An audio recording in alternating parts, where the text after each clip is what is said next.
Tanpa kita sadari, Jokowi sudah rebut aset Soeharto. Negara memberikan kuasa kepada Presiden RI untuk merebut kembali uang yang diselewengkan Yayasan Supersemar setelah 11 tahun bertahun di pengadilan.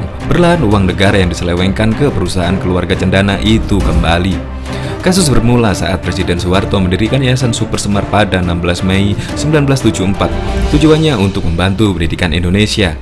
2 tahun berselang, Presiden Soeharto mengeluarkan peraturan pemerintah Peraturan Perundang-undangan Nomor 15 Tahun 1976 yang menentukan 50% dari 5% sisa bersih laba bank negara disetor ke Yayasan Supersemar. Bermodal PP ini, Yayasan Supersemar mendapatkan uang sebesar 420 juta US dollar dan 185 miliar.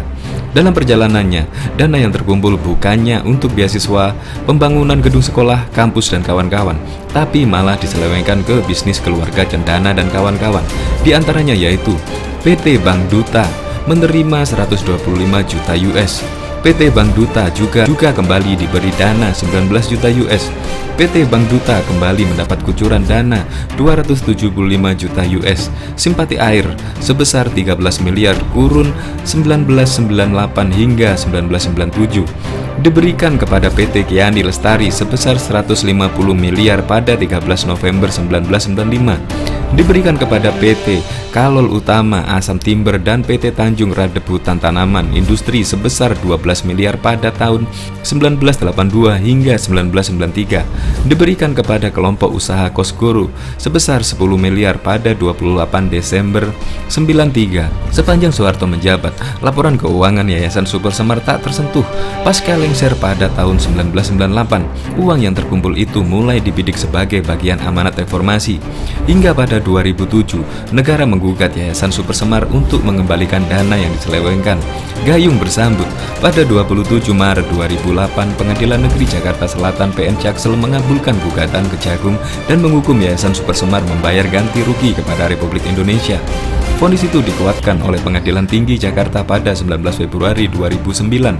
Setahun setelahnya, Hakim Agung Arifin Tumpah dengan anggota Rahngena Purba dan Dirwonto menguatkan vonis itu. Sayang, ada salah ketik di amar sehingga tak bisa dieksekusi. Seharusnya tertulis 185 miliar tetapi tertulis 185 juta. Jaksa Agung mengajukan PK atas kesalahan ketik itu pada Agustus 2015. MA pun memperbaiki salah ketik itu menjadi menghukum tergugat 2 Yayasan Supersemar untuk membayar kepada penggugat Republik Indonesia sejumlah 75% kali 420 juta US sama dengan 315 juta US dan 75% 185 miliar. Putus Ketua Majelis Suwardi dengan anggota Mahdi, Surinda Nasution dan Sultoni Modali. Namun cerita belum berakhir. Yayasan Supersemar mengajukan perlawanan eksekusi pada 2016. Pada 26 Juni 2016, PN Jaksel mengabulkan perlawanan eksekusi Yayasan Supersemar. PN Jaksel menyatakan Yayasan Supersemar sudah menyalurkan dana pendidikan ke yang berhak. Tapi pada 19 Oktober 2017, MA menolak perlawanan eksekusi Yayasan Supersemar itu. Menurut MA, perlawanan eksekusi Yayasan Supersemar nebis in idem. Lalu apa kata keluarga cendana soal penyitaan aset Yayasan Supersemar? Siti Hediati Harijati atau Titi Soeharto menduga penyitaan gedung Granadi di Kuningan Jaksel berkaitan dengan dirinya yang vokal terhadap pemerintah.